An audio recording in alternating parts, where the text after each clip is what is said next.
من القرآن قد خصك الرحمن. پلاننگ کس طرح کرنا ہے؟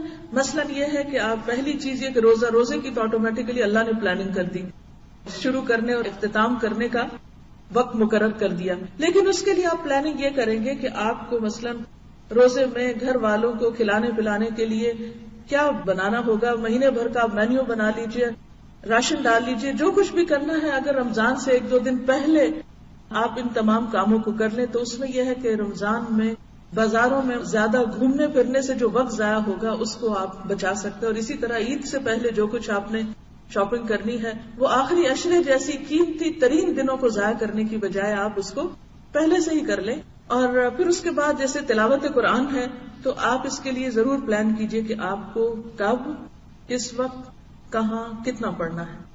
ناظرہ میں آپ کتنا پڑھ سکتے ہیں، اور ریئلسٹک پلاننگ کیجئے. ایسی امیجنری پلاننگ نہ کریں کہ جو آپ کر نہ سکیں، کیونکہ اللہ تعالیٰ کے نزدیک یہ بات بہت غضبناک کرنے والی ہے. قرآن پاک میں اللہ تعالیٰ فرماتے ہیں یا ایھا الذین آمنوا لم تقولون ما لا تفعلون، اے لوگو جو ایمان لائے ہو کیوں تم وہ باتیں کہتے ہو جو تم کرتے نہیں ہو. جو کرنا نہیں وہ کہنا بھی نہیں، اس کا پھر کوئی دعویٰ بھی نہیں کرنا. تو آپ جو بھی پلاننگ کریں وہ ایسی کریں جس کو آپ میٹ کر سکیں. مثلا اگر ٹارگٹ رکھتے ہیں کہ روز مجھے ناظرہ 1 سپارہ پڑھنا ہے تلاوت کا، تو پھر آپ دیکھیے کہ آپ کے پاس کون سا ایسا وقت ہے کہ جس میں آپ اس کو پورا کر لیں گے. آپ مثلا اس کو یوں بھی بانٹ سکتے ہیں کہ اکٹھا ایک ہی وقت میں سارا پڑھنے کی بجائے کچھ آپ فجر کی نماز کے بعد پڑھ لیں، کچھ ظہر کے بعد پڑھ لیں، کچھ عصر کے بعد پڑھ لیں. کچھ اگر آپ کہیں کام پر ہیں، مثلا ٹریول کر رہے ہیں، تو آپ کیا کیجئے، ٹریولنگ کے دوران اگر آپ خود گاڑی نہیں چلا رہے تو آپ اس وقت پڑھ سکتے ہیں. اور اگر آپ خود گاڑی چلا رہے ہیں تو قرآن پاک کی قرات کا سیٹ جو ہے وہ پہلے سے ہی لے کے رکھے. الحمدللہ الہدیٰ میں اویلیبل ہے، اور مسجدوں وغیرہ میں جہاں کیسٹ شاپ ہیں، تلاوت کا ایک سیٹ آپ کے پاس ہونا چاہیے. اور وہ آج ہی آپ اپنی گاڑی میں ایسی جگہ پر نکال کے رکھ لیں، کیونکہ بعض اوقات چیز گھر میں رکھی ہوتی ہے لیکن وہ اتنی اوپر چڑھی بھی ہوتی ہے، اتنی نیچے، کہ وہ جب آدھا مہینہ گزر جاتا ہے تو پھر ہمیں وقت ملتا ہے اس کو نکالنے کا. ایسی کیسٹس جو آپ کہیں بند کیے ہوئے ہیں ان کو نکال کے باہر لائیے، ایسی جگہ رکھیے کہ جہاں سے آپ روزانہ ایک نکال کے سن سکتے ہو. تو اگر آپ پڑھ نہیں سکتے، یعنی آپ کو ایسی کمٹمنٹس ہیں، آپ کے اوپر کمانے کی ایسی ذمہ داری ہے، آپ کی ایسی ایسی مجبوریاں ہیں کہ آپ واقعی اللہ جانتا ہے کہ آپ انتہائی مجبور ہیں کہ پڑھنے کا واقعی وقت آپ کو نہیں ملتا. تو ایسی صورت میں پھر سننے کے لیے، اور آپ دیکھیے کہ اس ٹیکنالوجی کے دور میں سننے میں کچھ مشکل نہیں. اسی لیے قیامت کے دن اللہ تعالیٰ مجرموں کو جب سزا دیں گے تو وہ کہیں گے کہ اے کاش ہم سن لیتے، لو کننا نسمع او ناقل، یا ہم سمجھ لیتے، ما کننا فی اصحاب السعیر، تو ہم بھڑکتی ہوئی آگ والوں میں شامل نہ ہوتے. تو اس سے یہ ہے کہ ہمیں کم از کم جو ٹارگٹ اپنا رکھنا ہے کہ وہ ایک قرآن ضرور پورا کریں پڑھ کے. اور اگر پڑھ کے کسی بھی وجہ سے کہ آپ کو مثلا بچپن سے پڑھنے کی عادت نہیں اور آپ کو 1 سپارہ کرنے میں 4 گھنٹے لگتے ہیں، تو ظاہر ہے کہ 4 گھنٹے اگر آپ نہ نکال سکے تو آپ کے اوپر پھر گلٹ رہ جائے گی. تو ایسے میں کیا کریں، سننا شروع کر دیں، اور اللہ کرے کہ آپ کی وہ عادت جو ہے وہ برقرار رہے اور رمضان کے بعد بھی وہ کنٹینیو کرے، اور آپ سنتے سنتے اگلے رمضان تک کا پھر ایک ٹارگٹ رکھ لیں کہ آپ اس وقت تک جتنے آج فلوئنٹ ہیں اس سے زیادہ فلوئنٹ ہو چکے ہوں قرآن کے پڑھنے میں. کیونکہ سیکھنے کے عمل میں سب سے بنیادی چیز سننا ہے. جو انسان سنتا ہے وہ انسان پھر وہ چیز اس پر رواں ہو جاتی ہے.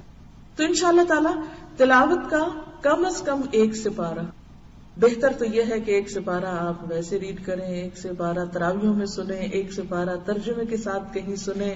اگر کہیں دورہ قرآن آپ کے آس پاس ہو رہا ہے تو، اور اگر نہیں ہو رہا تو فہم القرآن کی کیسٹس ہیں ترجمے کی، ان کو آپ سن لیں. اور کوئی نہیں تو کچھ سحری بناتے ہوئے، کچھ افطاری بناتے ہوئے، کوئی ڈرائیونگ کرتے ہوئے، کوئی اور کام کرتے ہوئے، جو بھی آپ کام کر رہے ہیں اس دوران اگر ٹارگٹ رکھ لیں کہ 1 سپارہ مجھے پورا کرنا ہے تو اچھا ہے.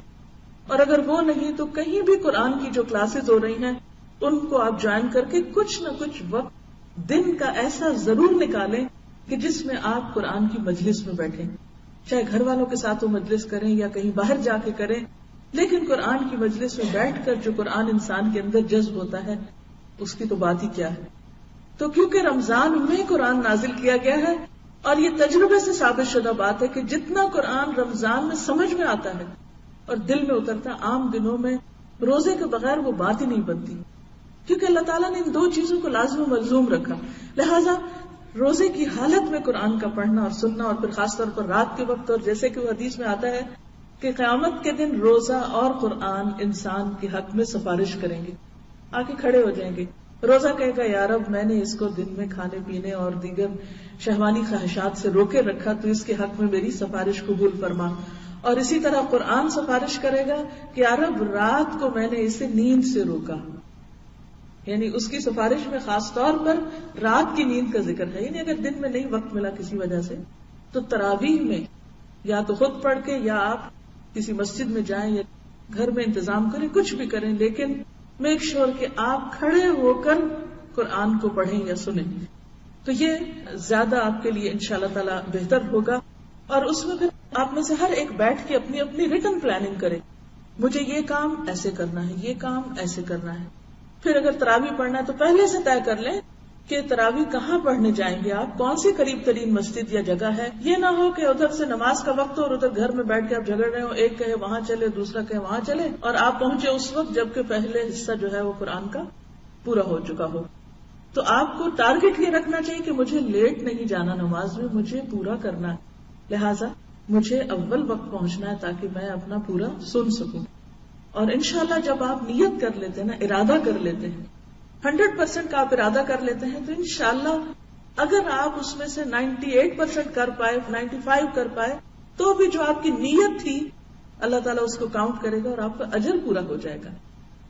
اور پھر یہ ہے کہ اس میں استقامت اختیار کریں، کبھی ایک مسجد میں جانا، کبھی دوسری میں، کبھی تیسری میں، کبھی چوتھی میں، کہیں سے کچھ کہیں سے کچھ کہیں سے کچھ. یہ طریقہ ٹھیک نہیں ہے، کیونکہ اس میں آپ کا قرآن پورا نہیں ہوتا. آپ سنجیدگی کے ساتھ کھڑے ہو کر اول سے آخر تک نہیں سن سکتے. لہٰذا جہاں بھی جانا ہے، جو آپ کی چوائس ہے، قاری صاحب بہت اچھا پڑھتے ہیں یا کم اچھا پڑھتے ہیں، جو بھی کرتے ہیں کرتے رہیں، لیکن آپ کے نزدیک اس وقت خوبصورت قراتیں سننا مقصد نہیں ہونا چاہیے. مقصد یہ ہونا چاہیے کہ مجھے ایک ترتیب کے ساتھ اپنا پورا قرآن جو ہے اس کو سننا ہے. اس سے آپ دیکھیں گے کہ آپ کے اندر ایک خاص قسم کی سیٹسفیکشن بھی پیدا ہوگی، ایک اطمینان پیدا ہوگا. جب ہم ادھورے کام کرتے ہیں تو ہم کہیں کے نہیں ہوتے، نہ ادھر کے نہ ادھر کے.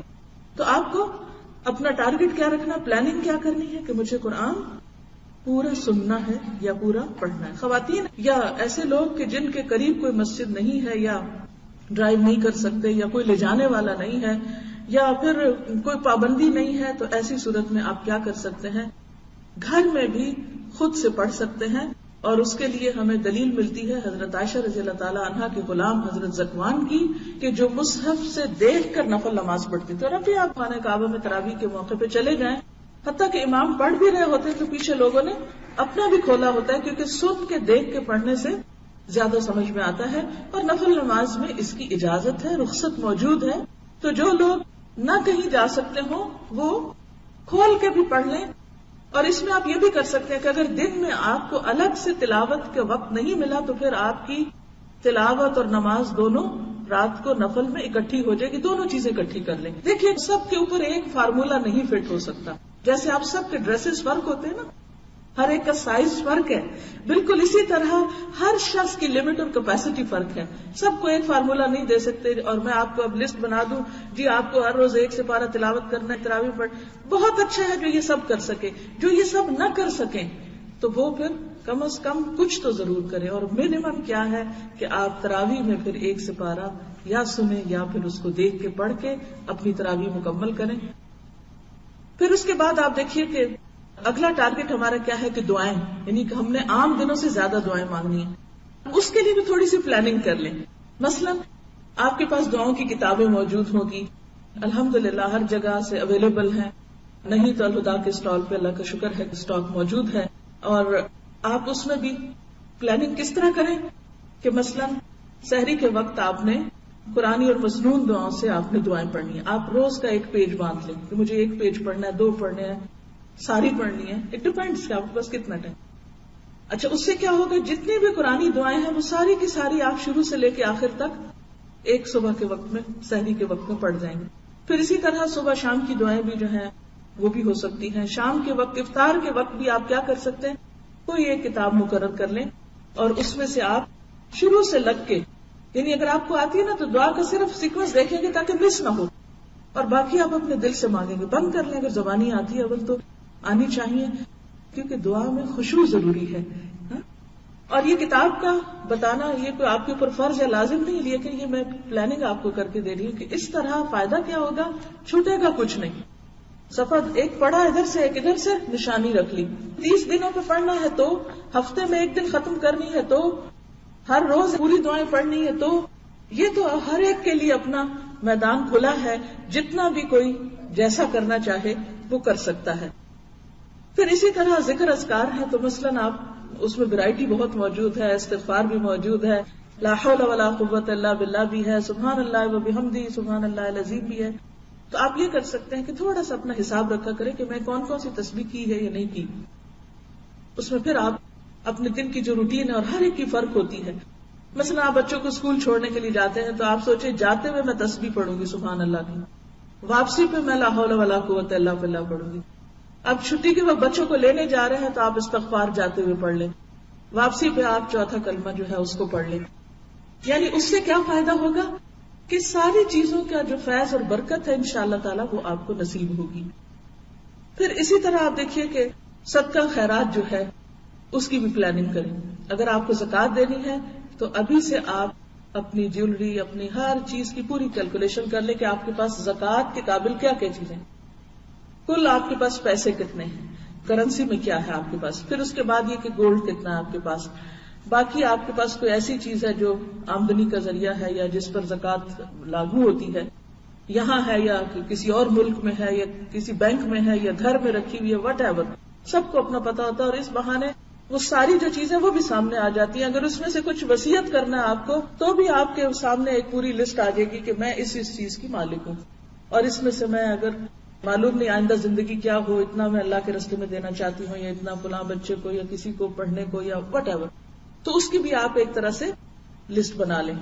اور زکوٰۃ ویسے تو اس مہینے میں ڈیو ہوتی ہے جب آپ مالک ہوئے مال کے, لیکن اگر تھوڑا آگے پیچھے بھی ہو تو رمضان میں دینے سے یہ ہے کہ اجر و ثواب زیادہ ہوتا ہے. لیکن اس میں غیر معمولی تاخیر نہیں کہ 6 مہینے آپ کے ہو گئے زکوٰۃ کو ڈیو اور آپ روک کے رکھے زکوٰۃ کا مال کہ جی رمضان آئے گا تو پھر میں زکوٰۃ دوں گی. تو یہ طریقہ درست نہیں ہے. اس میں آپ دے دیجئے, اور اگر اگلے سال کا آپ نے ابھی سے دینا ہے تو پہلے پھر آپ دے دیجئے اگر رمضان کا ثواب آپ کو حاصل کرنا ہے, لیکن بلا وجہ اس کو ڈیلے نہیں کرنا چاہیے. یا پھر آگے آ رہا ہے حج کا مہینہ, تو ذوالحج کے پہلے 10 دنوں میں کوئی بھی جو نیکی کا کام ہے وہ پورے سال کے کاموں سے افضل ہوتا ہے. تو ان دنوں میں بھی پھر آپ اگر ابھی کچھ کمی بیشی ہو گئی تو وہاں پوری کر لیں. پھر اس میں آپ دیکھیے کہ صدقہ خیرات میں آپ یہ بھی دیکھ سکتے ہیں کتنا حصہ فقیروں مسکینوں کو کھانا کھلانے پہ, کتنا رشتہ داروں کو, بہن بھائیوں کو, یا اور جو بھی اور عزیز رشتہ دار ہیں ان کو کیا دینا ہے. اپنے الماریاں اپنی ہر چیز نکال کے دیکھ کے اچھا یہ فلاں کو یعنی ایک جنرل سا آئیڈیا کر لے کہ کس کس کو مجھے عید پر یا ویسے رشتہ داری کے حق کے ادا کرنے کے موقع پہ کیا دینا ہے. پھر اسی طرح اگر آپ روزہ نہیں رکھ پائیں گے, مثلاً حاملہ عورتیں جو ہیں فدیہ دے سکتی ہیں اور بعد میں قضا رکھ سکتی ہیں, یا پھر یہ ہے کہ آپ بیمار ہیں, یا یہ کہ ایسی بیماری ہے جس کو کبھی بھی درست نہیں ہونا, یا بوڑھے ہیں ایسے لوگ, تو ان کی جو کیلکولیشن ہے وہ ابھی سے کر کے آپ اس پیسے کو بھی شروع رمضان میں ہی نکال دیں. پھر اسی طرح یہ ہے کہ اگر آخری عشرے کی کوئی خاص آپ نے عبادت کرنی ہے, کہیں سے چھٹی لینی ہے, تو وہ اپلائی کرے, کچھ کرے, پلان کریں کہ مجھے تاک راتوں میں کیا کیا کرنا ہوگا. مثلاً قرآن پڑھنا ہے یا نوافل پڑھنے ہیں یا اعتکاف کرنا ہے یا کچھ اور کرنا ہے, تو وہ ابھی سے آپ کے ذہن میں ہونا چاہیے. کیونکہ عام طور پہ ہوتا ہے کہ جب کام بالکل سر پہ آ جاتا ہے پھر ہم شروع کرتے ہیں تو اس وقت پھر ہم صحیح طور پر اس کو ادا نہیں کر سکتے. پھر اسی طرح یہ ہے کہ آپ نے اگر کوئی بھی اور نیکی کا کام سوچا ہوا ہے تو خاص طور پر روزہ جو ہے سیلف کنٹرول کی چونکہ ایک مشق ہے, تو اپنی اس بات کی بھی کوئی پلاننگ کر لیں کہ میں نے رمضان میں مثلاً جھوٹ سے بالکل پرہیز کرنا ہے, اور پھر رمضان کے بعد بھی میں آئندہ زندگی میں اب اس سے توبہ کرتی ہوں, کیونکہ قیامت کے دن سچے لوگوں کو ان کی سچائی فائدہ دے گی.